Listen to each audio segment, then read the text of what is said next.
Hi అండి, అందరికీ నమస్తే. Romantic beast part 20. Shashi passport issue గురించి ఆలోచిస్తూనే ఫ్రెష్ అయ్యి బయటకు వచ్చిన శశికి పైన ఉన్న బ్యాగ్ నుండి తను సరిగ్గా జిప్ వేయకపోవటం వలన ట్రైన్ జర్కి కిందకి జారి పడిపోతున్న పాస్పోర్ట్ ని అక్కడే కూర్చుని ఉన్న సిద్ధార్థని చూసి భయంతో చూస్తూ ఉండగానే చెమటలు పట్టేశాయి. తను చూస్తూ ఉండగానే అది స్పీడ్ గా కిందకి జారి బెర్త్ మీద పడడంతో శశి ఒక్కసారిగా వచ్చి ఆ పాస్పోర్ట్ మీద కూర్చుంది. బయటికి చూస్తున్న సిద్ధార్థకి శశి అలా కూర్చోవడం చూసి వాట్ అని అనడంతో శశి పిచ్చిగా ఒక స్మైల్ ఇవ్వడంతో గాడ్, నేను ఇంకా ఎన్ని రోజులు భరించాలి అని అనుకుంటూ ఉండగానే శశి సిద్ధార్థకి డౌట్ రాకుండా ఆ పాస్పోర్ట్ తీసుకుని బ్యాగ్ లో పెట్టేసింది. అనుకున్న టైం కన్నా 2 అవర్స్ లేట్ గా వాళ్ళున్న లొకేషన్ కి రీచ్ అయ్యారు. రీచ్ అవడంతోనే సిద్ధార్థ్ వెంటనే ఫ్రెష్ అయ్యి అప్పటికే తన వల్ల షూటింగ్ 2 అవర్స్ లేట్ అవడంతో అందరూ సార్ మీరు షూట్ కి లేట్ అయ్యారా అని అంటూ షాక్ అవుతున్నా కానీ ఏం మాట్లాడకుండా ఫాస్ట్ గా షూటింగ్ స్టార్ట్ చేశాడు సిద్ధార్థ్. షూట్ లో బ్రేక్ రావడంతో ఫోర్ హెడ్ మీద ఒక హ్యాండ్ ఉంచి చిన్నగా ఫింగర్ తో రబ్ చేసుకుంటూ సీరియస్ గా కనిపిస్తున్న సిద్ధార్థ్ దగ్గరికి వచ్చాడు అమరు. తను ఏదైనా డిస్టర్బెన్స్ అయినప్పుడు మాత్రమే సిద్ధార్థ్ మూమెంట్ అలా ఉంటుంది అని తెలిసిన అమర్ హాట్ అయిపోయింది సిద్ధు అని అన్నాడు. సిద్ధార్థ్ అమర్ని ఒకసారి చూసి నా వర్క్ ని నేను ఎప్పుడూ నెగ్లెక్ట్ చేసిందే లేదమ్మారు. ఫస్ట్ టైం నేను లేట్ అవ్వడం ఛ ఎంత కాదనుకున్నా అంత ఈజీగా తీసుకోలేకపోతున్నాను, అర్థం కావట్లేదు అని అన్నాడు సీరియస్ గా. అమర్కి ఆ మాట వినిగానే ఒక్క క్షణం భయంగా అనిపించింది. తనే శశి సిద్ధార్థ్ కలిసి రావడానికి ప్లాన్ చేశాడు.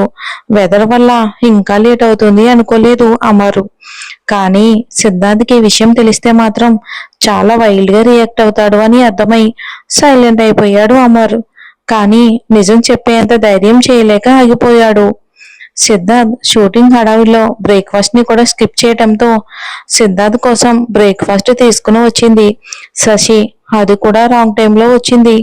ఇక రాంగ్ టైంలో వచ్చింది అనుకుంటున్న అమర్ ఇప్పుడు సిద్ధార్థ్ రియాక్షన్ ఎలా ఉంటుందో అని ఊపిరి బిగబెట్టి టెన్షన్ గా ఇద్దరినీ మార్చి మార్చి చూస్తున్నాడు. సార్ బ్రేక్ఫాస్ట్ అని అన్న మాటకి అసలే చిరాకులో ఉన్న సిద్ధార్థ్ శశి మాటకి తన వైపుకు చూసి తన వల్లే షూటింగ్ లేట్ అయ్యింది అని గుర్తుకు వస్తూ ఉంటే చాలా కష్టంగా కోపాన్ని ఆపేసి నాకు ఇప్పుడు అవసరం లేదు, నువ్వెళ్ళు అని అన్నాడు విసుగ్గా కోపంగా సిద్ధు. తను ప్రపోజ్ చేసిన దగ్గర నుండి సిద్ధార్థ్ వయసులో కోపాన్ని చూస్తూనే ఉంది కాబట్టి శశి దాని గురించి ఎక్కువ ఆలోచించకుండా అవసరం లేదు అంటే ఎలా సార్, మీరు మార్నింగ్ ఏమీ తినలేదు కదా అని అన్నా కానీ సిద్ధార్థ్ ముందు నుండి అసలు ఎలాంటి ఆన్సర్ రాకపోవటంతో తనే చనువుగా సిద్ధార్థ్ హ్యాండ్ పట్టుకుని అక్కడ ఉన్న చైర్ దగ్గరికి తీసుకుని వచ్చి ఇక తినండి అంది శశి. తిన్న తర్వాత మళ్ళీ షూటింగ్ స్టార్ట్ చేయొచ్చులే అని అంటూ మాట్లాడుతూ ఉండగానే సిద్ధార్థ్ విసురుగా శశి హ్యాండ్ని విదిలించి కొట్టి ఎన్నిసార్లు చెప్పాలి నీకు నన్ను టచ్ చేయకుండా మాట్లాడమని, అయినా నీకు నాకు ఏ రిలేషన్ ఉందని నాతో మాట్లాడుతున్నావు, అయినా నీ రేంజ్ ఏంటి నా రేంజ్ ఏంటి, నాతో ఇలా మాట్లాడే ధైర్యం ఎక్కడి నుండి వస్తుంది నీకు, చూడు నీ రేంజ్ని మర్చిపోయి నీ క్యారెక్టర్ కి ఇంప్రెస్ అయ్యి నీతో ఫ్రెండ్షిప్ ని ఫీల్ అయ్యాను, అంత మాత్రానికే నువ్వు నాతో ఎప్పటికీ కూడా ఈక్వల్ అయిపోలేవు అండ్ నీ రేంజ్ కూడా మారిపోదు. ఇంకొకసారి నాతో అటాచ్మెంట్ పెంచుకోవాలి అని చూస్తూ లీనియన్స్ తీసుకోవాలి అని చూడకు, అర్థమైందా, గెట్ లాస్ట్ అని అంటూ సిద్ధార్థ్ గట్టిగా రిచి చాలా హార్ష్గా చెప్పడంతో ఇంతకు ముందు వరకు తనకి ఇలాంటి అవమానాలన్నీ అలవాటే అయినా సరే తను ప్రేమించిన వాడి నుండి కూడా ఇలాంటి మాటలే రావటంతో ఏ సిద్ధార్థలో తన మీద కేరింగ్ చూసి ఆనందపడిందో ఇప్పుడది కొంచెం కూడా కనిపించకపోవడంతో కళ్ళల్లో నుండి కన్నీళ్లు జారుతున్నా మీకు నా మీద కోపం, నేను దూరంగానే ఉంటాను, ప్లీజ్ మీరు బ్రేక్ఫాస్ట్ తినండి అంటూ క్రయింగ్ వాయిస్ తో చెప్పేసి వెక్కిళ్లతో పక్కకి వెళ్ళిపోయింది శశి. శశి ఏడుస్తూ వెళ్లడం చూడకుండా పక్కకి తిరిగిన సిద్ధార్థ్కి తను ఏడుస్తూ వెళ్ళింది అని అర్థమైనా తన కోపంతో ఇంతలా చెప్పినా సరే తర్వాత కూడా మళ్ళీ తన గురించి కేర్ తీసుకోవటం నచ్చక హ్యాండ్ ని గట్టిగా హోల్డ్ చేసి తన కోపాన్ని ఆపుతూ నిలబడ్డాడు. జరిగిందంతా చూస్తున్న అమర్ సిద్ధార్థతో, తనని చాలా ఎక్కువగా హర్ట్ చేస్తున్నావు అనిపించడం లేదా సిద్ధు అని అన్నాడు. తనని నేను హర్ట్ చేయడం మాత్రమే నీకు కనిపిస్తుంది అమర్. ఇంకా ఎక్కువగా తనని హర్ట్ చేయకుండా నేను ఆపుతున్న నా యాంగర్ నీకు కనిపించట్లేదా అని అంటూ ఎదురుగా ఉన్న టేబుల్ని విసిరి కొట్టి, అని నీకు కూడా చెప్తున్నాను అమర్, తనకి సపోర్ట్ గా మాట్లాడాలి అనుకుంటూ ఉంటే మాత్రం ఐ వోంట్ వేర్ ఇట్ అని గట్టిగా చెప్పేసి వెళ్ళిపోయాడు. ఇంతలో అక్కడ లొకేషన్ మేనేజర్ వచ్చి లొకేషన్ చూడడానికి రమ్మని చెప్పడంతో ఇక తప్పగా అక్కడికి వెళ్ళిపోయాడు అన్నారు. సిద్ధార్థ్ మనసులో ఏదో ఒక మూలన తన గురించి కొంచెమైనా ఆలోచన ఉంటుంది అనుకున్న శశి, కానీ తన మనసులో తనని పూర్తిగా వేరుగా చూస్తున్నాడు అన్న ఆలోచన శశిని బాధతో కాలిపోయేలా చేస్తుంది. నాకు నీ ప్రేమ మాత్రమే కావాలి అభి. నువ్వు మాత్రమే నాతో మాట్లాడగలిగే మాటలు కావాలి. నన్ను చూసినప్పుడు నీ పెదవుల మీద మాత్రమే కాకుండా కళ్ళల్లో కూడా కనిపించే నీ నవ్వు మాత్రమే కావాలి. నా కోసం నువ్వు మాత్రమే ఆలోచించడం కావాలి అభి. నాకు ధైర్యాన్ని అందించే నీ స్పర్శ కావాలి అభి. అవును, నా రేంజ్ నీ రేంజ్ వేరు, బట్ ప్రేమకి వీటన్నిటితో సంబంధం లేదు కదా అభి అని అంటూ ఏడుస్తూ అలానే ఉండిపోయింది. ఇంతకీ మీకు ఒక విషయం చెప్పనా, మన అదృష్టం ఏంటి అంటే బాధలో ఉన్నప్పుడు కనీసం మనతో పాటు ఒక్కరైనా ఉండటం. దురదృష్టం ఏంటంటే మనం ఎంత బాధలైనా సరే ఒంటరిగా అనుభవించాల్సి రావటం. ఇప్పుడు శశి కూడా ఆ ఫేస్ నే ఫేస్ చేస్తుంది. కాసేపటికి ఏడవడం ఆపేసి తనని తను కంట్రోల్ చేసుకుంటూ షూటింగ్ లొకేషన్ దగ్గర కూర్చుంది. లంచ్ టైం అయినా కానీ తను లంచ్ చేయకపోవటంతో ఇక ఏడవడం వలన కందిన శశి ఫేస్ ని తను కూడా బ్రేక్ఫాస్ట్ లంచ్ చేయలేదు అని తెలుసు కూడా సిద్ధార్థ్ ఎలాంటి రియాక్షన్ లేకుండా తన వర్క్ లోనే ఉన్నాడు. తనని చూసి కూడా శశి దగ్గరికి కాసేపటికి అమ్మరు పంపించిన ఫుడ్ రావడంతో తను వద్దని చెప్పడంతో, మేడం సెట్ లో అందరూ తినేశారు, ఇప్పుడు మీరు వద్దంటే ఈ ఫుడ్ వేస్ట్ అవుతుంది అని చెప్పడంతో, సిద్ధార్థ్ సార్ తిన్నారా అని అడిగింది శశి.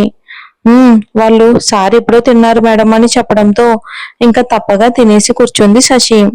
తర్వాత శశి డాన్స్ ప్రాక్టీస్ కోసం రమ్మని చెప్పడంతో వెళ్ళింది. ఆ రోజే వచ్చిన హీరో రంజిత్ డాన్స్ ప్రాక్టీస్ ఉండడంతో తప్పక ఇంకా అక్కడికి వచ్చింది. రంజిత్ వస్తున్న శశిని చూస్తూ చేయాల్సినవన్నీ చేస్తూ కూడా ఇంకా చాలా పద్ధతిగా ఉంటూ లంగా ఓణీలో కనిపిస్తూ భలే ముద్దుగా ఉంది శశి. శశికి అతని లుక్స్ కి కొంచెం ఇబ్బందిగా ఫీల్ అవుతూ స్టెప్స్ అయితే చూపిస్తుంది. కానీ రంజిత్ కావాలని తను శశిని టచ్ అయ్యే విధంగా తనకి దగ్గరగా ప్రాక్టీస్ చేసి చూపిస్తున్నాడు. శశి చూపించిన స్టెప్స్ సరిగ్గా రావడం లేదు. దగ్గరగా వచ్చి చూపించమనడంతో శశి ఇంకా తప్పగా అతనికి దగ్గరగా నిలబడి స్టెప్స్ అయితే చూపిస్తుంది. కానీ రంజిత్ శశిని వేరే విధంగా చూస్తూ, ఈ అందాలన్నీ మా కోసమేనా అన్నాడు.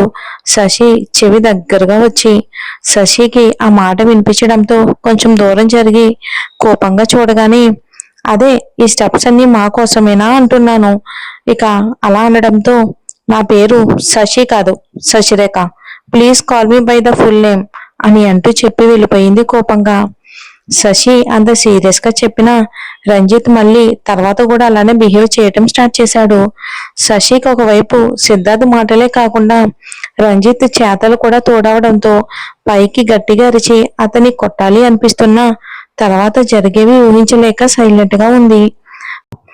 కానీ అంత పెయిన్ ని మనసులో పెట్టుకుని స్టెప్స్ అయితే చూపించలేకపోయింది. అప్పుడే ప్రాక్టీస్ ఎలా జరుగుతుందో చూద్దామని వచ్చిన సిద్ధార్థ్కి రంజిత్, స్టెప్స్ చూపించండి శశిరేఖ అని అంటున్న రంజిత్ మాటలకి శశి స్టెప్స్ చూపించకుండా నిలబడ్డం కనిపించడంతో కోపంగా అక్కడికి రాగానే సిద్ధార్థ రావడం చూసిన రంజిత్, సార్ ఏమైందో ఏంటో ఈ మేడం స్టెప్స్ అయితే చూపించడం లేదు, అసలే షూటింగ్ లేట్ గా స్టార్ట్ అయ్యింది, తొందరగా ప్రాక్టీస్ ఫినిష్ చేయమన్నా మేడం నుండి అసలు రెస్పాన్స్ లేదు అంటూ చెప్పాడు. కానీ అప్పటికీ కూడా శశి తలెత్తి జరిగింది చెప్పలేదు. సిద్ధార్థ్ కోపంగా ఏదో మాట్లాడబోతూ ఉండగానే తను చెప్పిన సిద్ధార్థ్ ఎలాగో నమ్మడని ఇక తెలుసు కాబట్టి శశి ఏమీ చెప్పకుండా, సారీ సార్, నేను ఈరోజు స్టెప్స్ చూపించలేకపోయాను, నా హెల్త్ కొంచెం సరిగ్గా లేదు, ప్లీజ్ అని చెప్పి సిద్ధార్థ్కి మాట్లాడే అవకాశం ఇవ్వకుండా సూటిగా సిద్ధార్థ్ని ఒకసారి చూసి పక్కకి వెళ్ళిపోయింది. సిద్ధార్థ్ మాత్రం సూటిగా చూసిన శశి కళ్ళల్లో తను దాచిన బాధ కనిపిస్తున్నా తను ఏమాత్రం పట్టించుకోకుండా వెళ్తున్న శశిని చూస్తూ కోపంగా పిడిగిలు బిగించి తన కోపాన్ని కంట్రోల్ చేసుకుంటూ ఉండిపోయాడు సిద్ధార్థ్. ఇంకా నెక్స్ట్ డే ప్రాక్టీస్ కూడా స్టార్ట్ అవడంతో శశి రంజిత్ గురించి ఆలోచించుకుంటేనే సెట్కి వచ్చింది.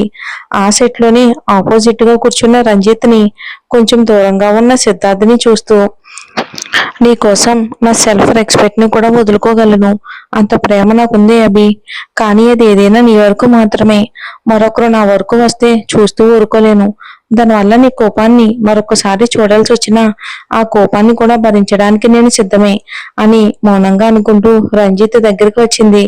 తను రావడంతోనే తన వైపుకు తిరిగిన అతన్ని కొంచెం విచిత్రంగా చూసింది శశి.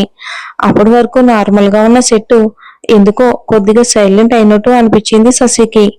ఆ సైలెన్స్ కూడా భయంగా అనిపించిన శశి నిన్నట్లాగే స్టెప్స్ చూపించడం స్టార్ట్ చేసింది.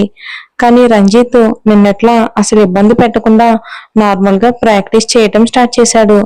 శశికి రంజిత్ బిహేవియర్ కి డిఫరెంట్ గా అనిపించిన కొంచెం దూరంలో ఉన్న సిద్ధార్థ్ వల్లే ఆ బిహేవియర్ అనుకుని ఫాస్ట్ గా కొన్ని స్టెప్స్ అయితే కంప్లీట్ చేసింది.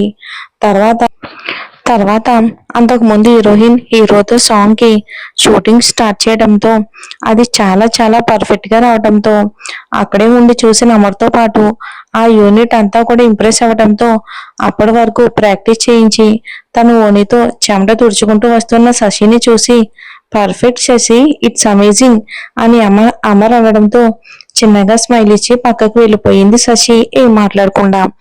శశి వెళ్ళిన తర్వాత వెళ్తున్న శశిని ఒకసారి చూసి తన రిమైనింగ్ వర్క్ అయితే స్టార్ట్ చేశాడు సిద్ధార్థ్ కూడా. నైట్ డిన్నర్ టైంలో అమర్ బుక్ చేసిన హోటల్ మూవీ ఆర్టిస్టులంతా కూడా ఒకే చోట తినేలా అమర్ అరేంజ్ చేయడంతో అందరూ అక్కడే తింటున్నారు. కేవలం హీరో, హీరోయిన్స్, సిద్ధార్థ్, అమర్ తప్ప అందరూ అక్కడే డిన్నర్ చేస్తున్నారు. ఆ రోజు ఎందుకు సిద్ధార్థ్కి డిన్నర్ నార్మల్ గా చెయ్యాలి అనుకోవడంతో కిందకి వచ్చాడు అమర్తో కలిసి. సిద్ధార్థ్ రావడం చూసిన మోన సిద్ధార్థ్తో స్పెండ్ చేయడానికి అతని టైం అసలు దొరక్కపోవటంతో అదే ఛాన్స్ అనుకుని వెళ్తున్న సిద్ధార్థ్ని, hey Siddhu, I'm also coming to dinner అని అనడంతో సిద్ధార్థ్ మోనాతో కలిసి నడుస్తూ వస్తున్నాడు. మోన మాట్లాడుతున్న మాటలకి చిన్నగా స్మైల్ చేస్తూ డైనింగ్ ఏరియాకి వచ్చాడు. సిద్ధార్థ్ రావడంతోనే అందరూ కూడా అటెన్షన్ పొజిషన్ లోకి లేవడానికి చూస్తూ ఉండగానే సిద్ధార్థ్, అవసరం లేదు తినండి అని అన్నట్టు చూడడంతో అందరూ ఆగిపోయి సైలెంట్ గా డిన్నర్ కంప్లీట్ చేస్తున్నారు. సిద్ధార్థ్ నార్మల్ గా ఉన్నా కానీ సిద్ధార్థ్ని చూసి అప్పటి వరకు మాటలతో గోలగా ఉన్న హాల్ సైలెంట్ అవటంతో మోనా సిద్ధార్థ్ని చూస్తూ, ఇదే నీ యాటిట్యూడ్ సిద్ధు, చూపుతోనే అంతా నీ హ్యాండ్ ఓవర్ లోకి తెచ్చుకోగలవు, కానీ దానికోసం నీ యాంగిల్ లుక్స్ అవసరం లేదు, దానికి కోల్డ్ లుక్స్ చాలు అని అంది సిద్ధార్థ్ని రొమాంటిక్ గా చూస్తూ. సిద్ధార్థ్ ఎలాంటి రియాక్షన్ ఇవ్వకుండా నార్మల్ గానే ఉన్న పక్కనే ఉన్న అమ్మరు మాత్రం, ఆ cold looks also not healthy miss Mona, we have to our then hit also, లేదంటే ఆ కోల్డ్ కూడా భరించలేనంత వేడిని పుట్టించడమే కాదు ఎప్పటికీ కోలుకోలేని సిచ్యువేషన్ ని తీసుకొస్తాయి కూడా అని అమర్ మోనతో అనగానే మోన సీరియస్ గా చూస్తూ ఉండడంతో అమర్ హ్యాండ్ రబ్ చేసుకుంటూ, అదే మోన, అదే నేను మాట్లాడింది వెదర్ గురించి అని అంటూ తనకి అస్సలు సూట్ అవని ఇన్నోసెంట్ లుక్స్ తో చెప్పాడు అమర్ మోనాకి.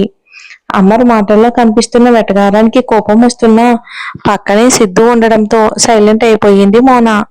సిద్ధార్థ్ మాత్రం వాళ్ళ మాటల్ని అస్సలు పట్టించుకోకుండా పాకెట్స్ లో 2 హ్యాండ్స్ పెట్టుకొని చూస్తూ ఉన్నాడు. అలా చూస్తూ ఉండగానే ఆ హాల్ కి కార్నర్ లో ఒకతే కూర్చుని తినాలా వద్దా అంటూ తన ఎదురుగా ఉన్న ఫుడ్ ప్లేట్ వైపుకే ఎలాంటి ఎక్స్ప్రెషన్స్ లేకుండా కూర్చుని ఉంది శశి. సిద్ధార్థ్ తనని చూసినా కానీ వెంటనే చూపు తిప్పేయగానే ఇంతలో అక్కడికి మేనేజర్ హడావిడిగా వచ్చి, సార్, మీరు స్పెషల్ రూమ్ లో కూర్చోవడానికి రమ్మన్నా, కానీ సిద్ధార్థ్ ఇంట్రెస్ట్ చూపించకపోవటంతో మేనేజర్ ఇబ్బందిగా, సార్, ఇక్కడ మీ స్టాఫ్తో అన్ని టేబుల్స్ కూడా ఫిల్ అయ్యాయి కదా, ఆ మేడం కూర్చున్న టేబుల్ మాత్రమే ఖాళీగా ఉంది సార్ అని అనడంతో అటువైపు చూసిన వాళ్ళ ముగ్గురికి కూడా శశి కనిపించింది. మరి ఏం జరుగుతుందో వచ్చే ఎపిసోడ్లో చూద్దాం.